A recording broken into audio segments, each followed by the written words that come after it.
let that light of joy shine in your life all the time. Oh, let that light of joy, let that light of joy, let that light of joy shine in your life. Easter. It's the last day of Lent.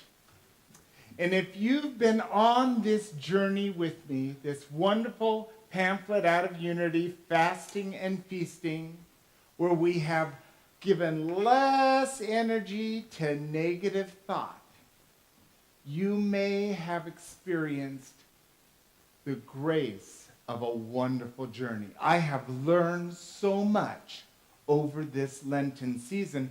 I'm not going to give it up. I'm going to continue fasting from negative thinking. Now, negative thinking is going to happen. We're going to have it. But we don't have to give it any time. We can let go of it, we can forgive it, and we can move on. So today's talk, awakening to our resurrection. Sounds good. And it comes directly from the final passage in this booklet, which is written by this passage by Reverend Linda Martell Whitsitt. Now, you may know that Reverend Linda was the senior minister for many years at Unity San Antonio.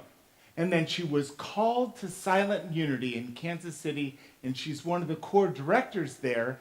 And this is what she says. At Easter, I rest in sacred silence, realizing my divine identity. Silently, I realize there is one and only one power, divine power. There is one and only one mind, divine mind. There is one and only one love, divine love. So if this is true, then what Easter means for us is awakening to that truth, that it's always present. And sometimes the way when we can get a glimmer of it is by taking some time in the silence, by closing out the outer world and letting God have some time. So let's enter into this time together, recognizing we're one with God. Now, this talk is comprised of 3 interviews of congregants. The first one is Quentin Walker, who has a passionate desire to be a foremost actor. And he talks about his journey to go to that place. Well, like my dream is to become this, sort of actor that can do anything, be anything, and that everyone sort of knows, like Anne Hathaway. She can do anything, I believe that. And I'm sort of working towards that by taking things one step at a time, but then also like learning as much as I can and absorbing as much knowledge and opinions and difference and techniques and anything like that I can. And I know that it's not really something that you can just dive right into. It takes time. You have to build a name for yourself, those kinds of things. And so I'm really trying to appreciate the things that are given to me, that come to me, because I know that that's just another step along the path. And I don't want to take the small steps for granted, because I know that those small steps are still steps that must be taken in order to get somewhere. It's really comforting to know that I have a place, and so does everybody else. And so eventually, one day, I'll find that. And so I kind of have to be open and let the universe sort of flow through me and guide me to that place that I need to fit into. But I know I can't be closed off to it. I can't let failure stop me, because I know that there are 100 no's for every one yes. And so I need to really let the order, divine order, flow through me and sort of guide my actions and be open to that. What wisdom. Here on his journey, he can already see where he's headed, but not stopping, but allowing what's freely given with gratitude, and then not letting the no or the challenge to stop the flow of the direction. He knows where he's going, and letting every step be accounted for, because it's the journey, not the destination. Living life fully. So powerful. I turn to co-founder Charles Fillmore, who talks about this in another way.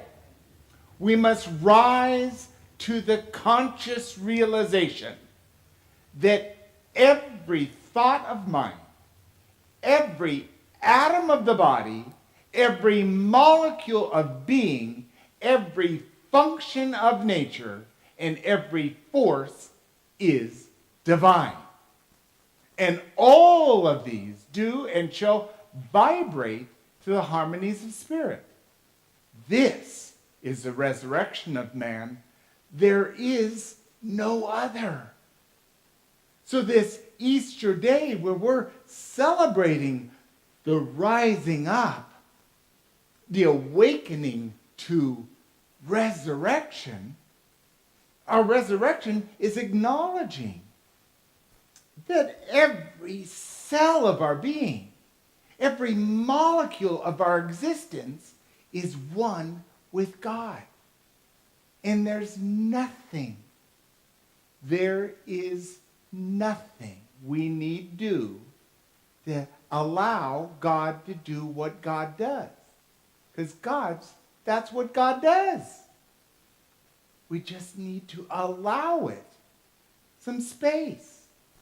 If we're all constricted and tight, we're not going to let it in. Let the light flow through us. Just like we've seen Quentin in his willingness to let whatever be. Because there's going to be no's. There's going to be rejections. But there's also going to be, yes, come on in. We want you. Eric Butterworth was a powerful minister in New York, wrote many books, and he says, man is a forward-looking creature. His life is interspersed with eager aspirations, beckoning dreams, and shining ideals. He is forever looking forward to better things. His most despairing cry is, I have nothing to look forward to. Ever said that? I have nothing to look forward to. We've been to those places. Traumatic end to a relationship. Fired from the job. The F on the report card. Whatever it is, there's going to be a time in our life where we are stopped in our tracks with there's nothing to look forward to. That's a pretty hard place to be. And all we need do is remember that we are wired to look forward.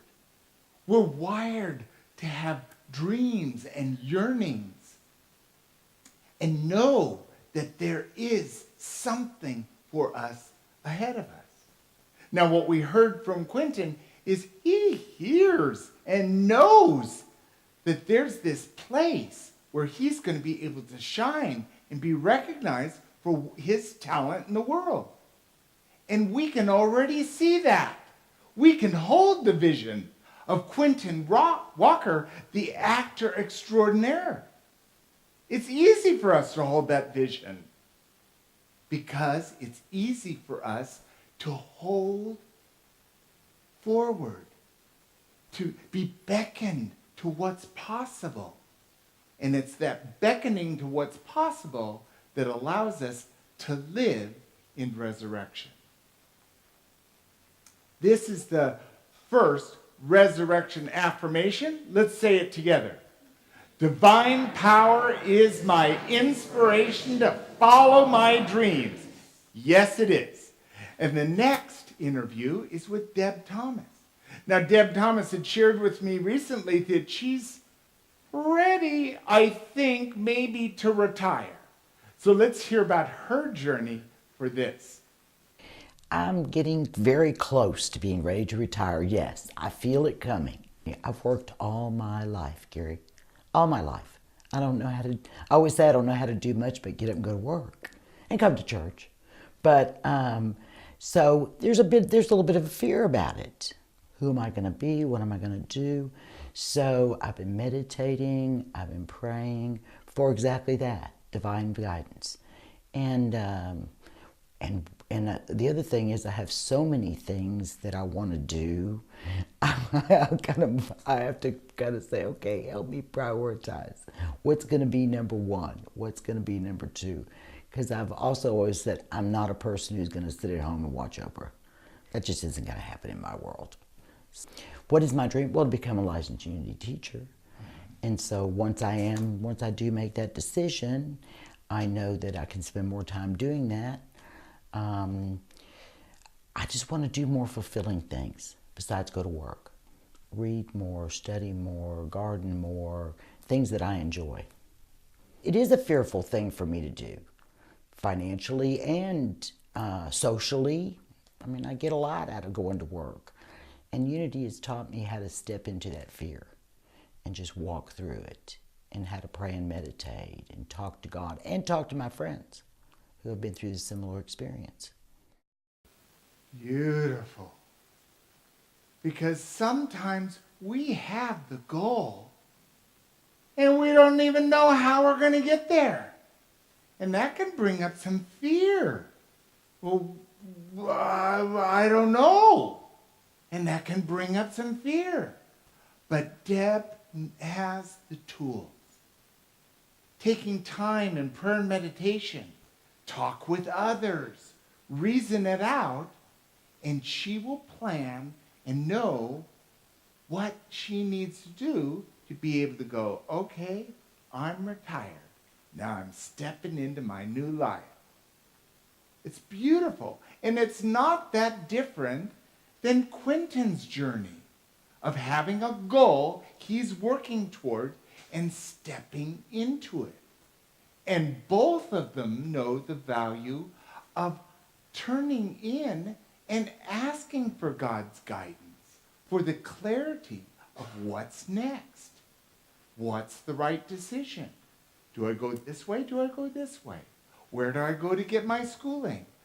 Do I start my licensed teacher training now, or do I wait until this happens? We always are guided and provided. The universe is waiting to give us whatever we need. All we have to do is ask. But sometimes we can sit on the fence and go, well, I could do this, or I could do that, or me. I don't know. The universe doesn't know what to do with I don't know.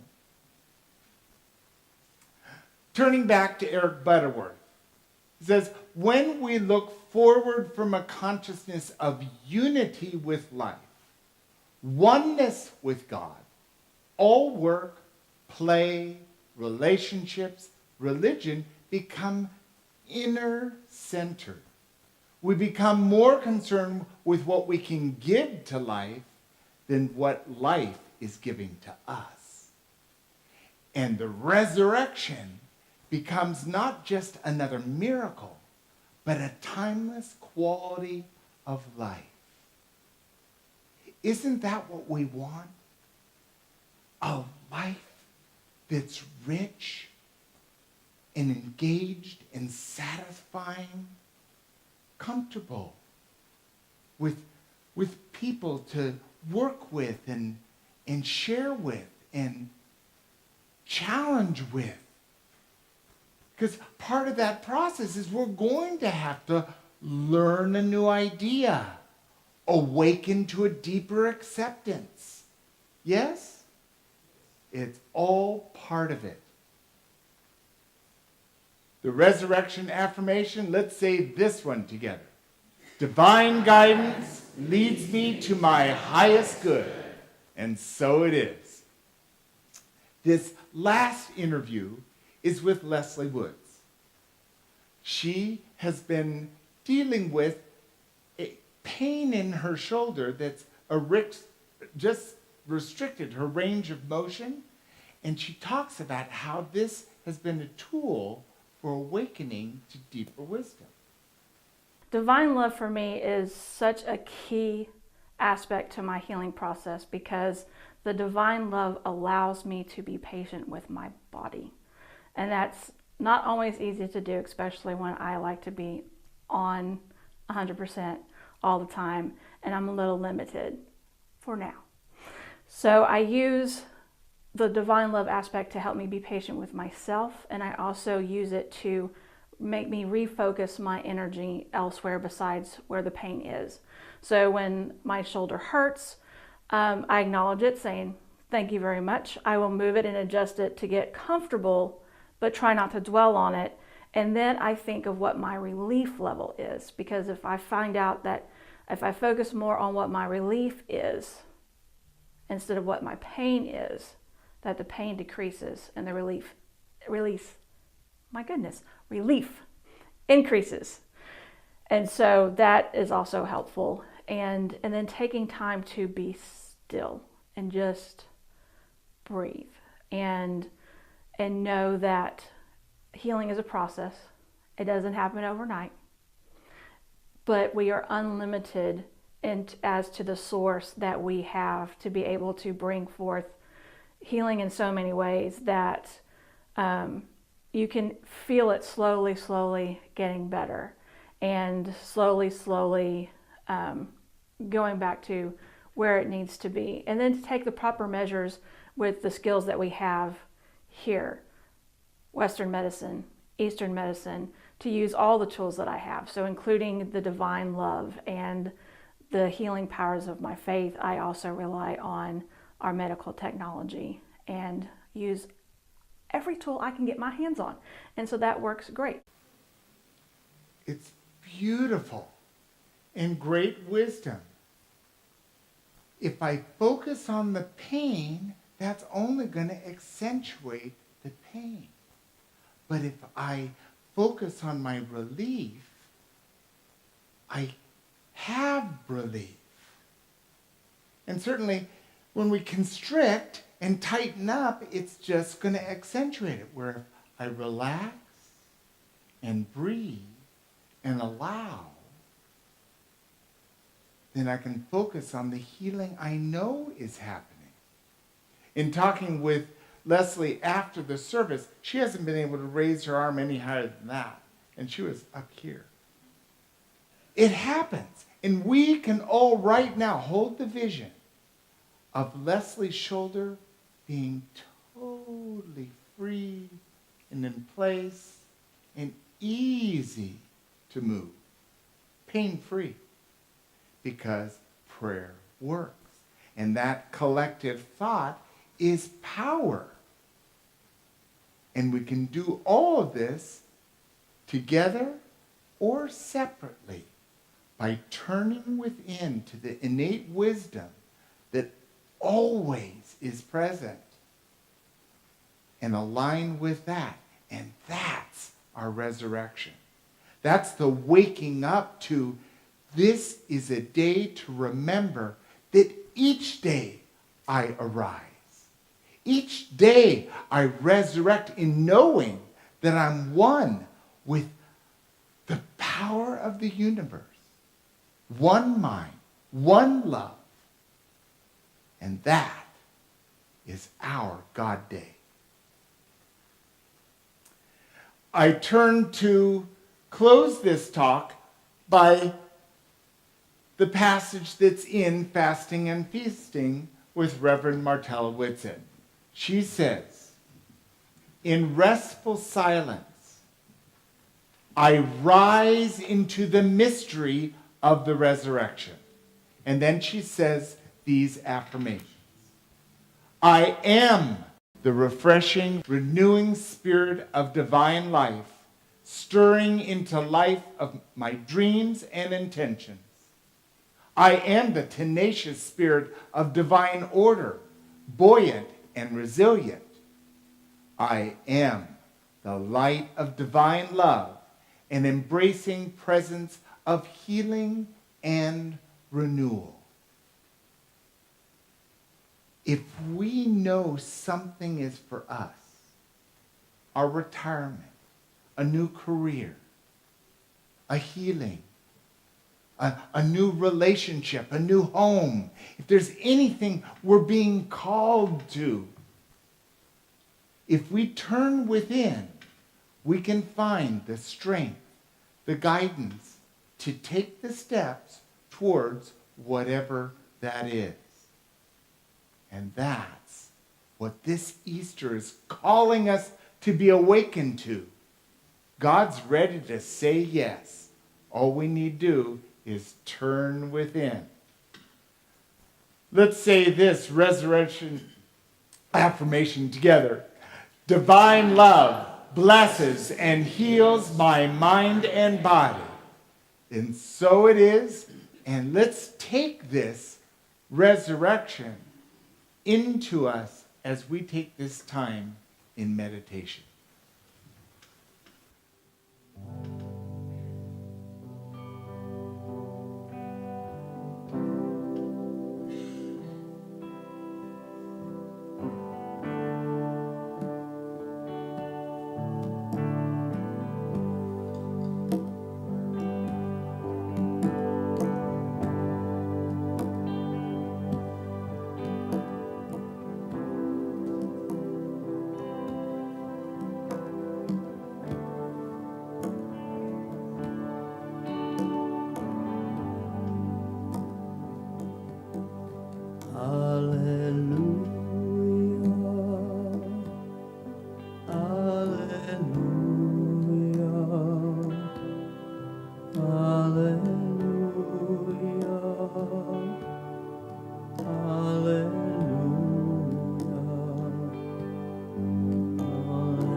Breathing deeply,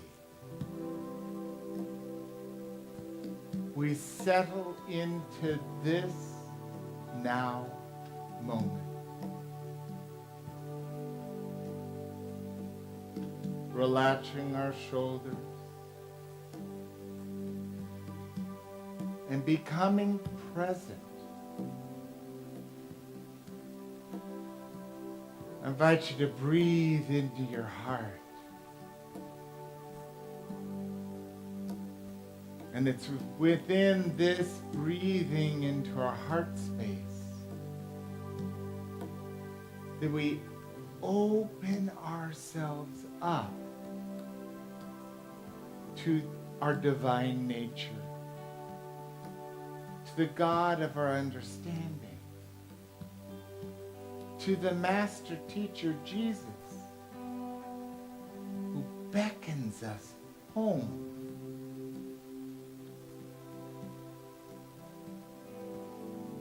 And if we can picture that empty tomb and realize that that space is within us, and it's within this space within us where we commune with God. It's inner center.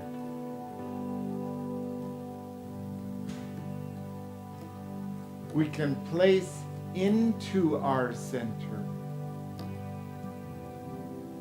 any idea, any question, any thought. More love, more help, more peace, more understanding, more strength, more prosperity.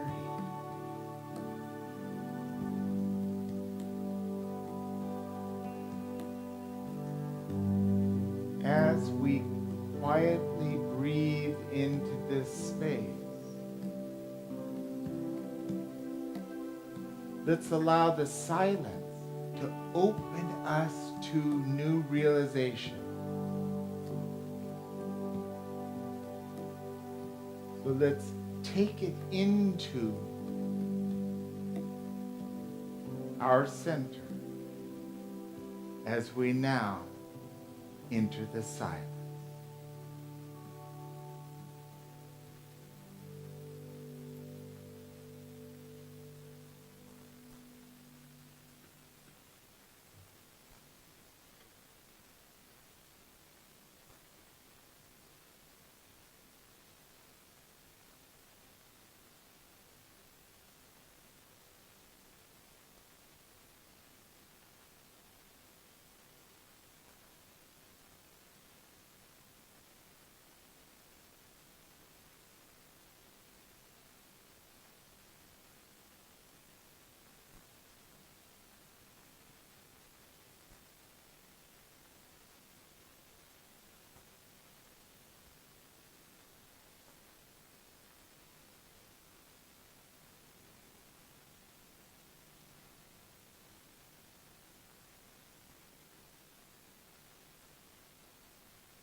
Blessed be.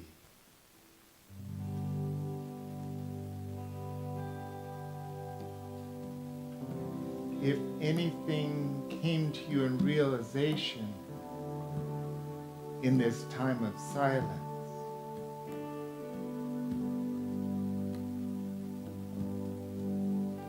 silently say thank you.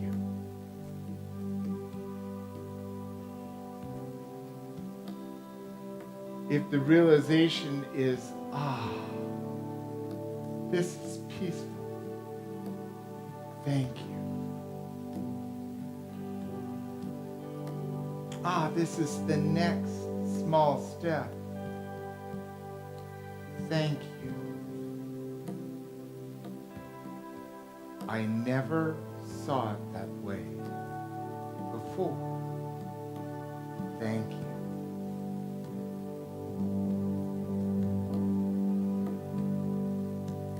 The resident divine nature of God is always available to commune with us.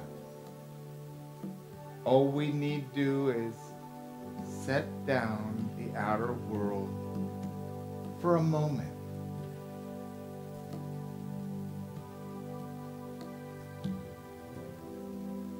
good.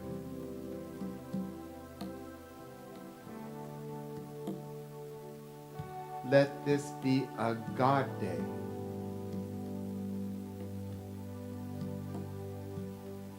And so it is.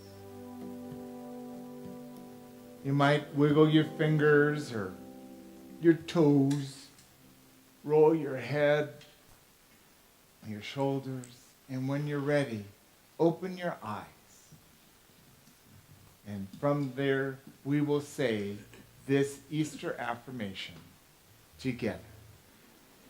Through my resurrection, I opened the power of God within me. And so it is, and so we let it be. Lead your faith. Step out on the water. Lead your faith. Every step is strong.